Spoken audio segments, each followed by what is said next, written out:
10.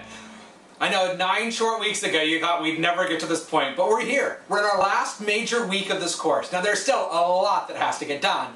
Since this is Module 10, let's start by looking at the readings. We have first Chapter 21. It's going to talk about advanced statistical studies, or advanced statistical techniques that we can actually use to analyze our data. Now, you do not have to actually use any of these advanced statistical techniques for the analysis of our data for this project. However, if you or your group decides that you want to include an advanced statistical technique, you can receive extra credit on the final by doing so.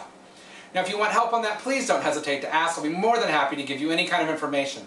In the book itself, it talks about the different types of techniques, but it does not go into how to actually run them. So if you need help on how to run them, please don't hesitate to ask. In Chapter 22 is the last one, which is presenting research. This kind of tells you about, well, what is it like once you finish writing it? And it's going to talk first about writing that discussion section, which is the next part of our actual research project. Because we have to write the results, and then we have to conclude with that discussion section. In fact, in addition to the Chapter 21 and 22, you're going to be reading Chapters 15 and 16 this week in PAN. And then you're going to be completing Phase 8 in the final project, which is that results section, or what I call the statistical analysis. So all of you are going to be assigned different hypotheses or research questions that it is you or your group's responsibility for to run them and then include them in our final paper.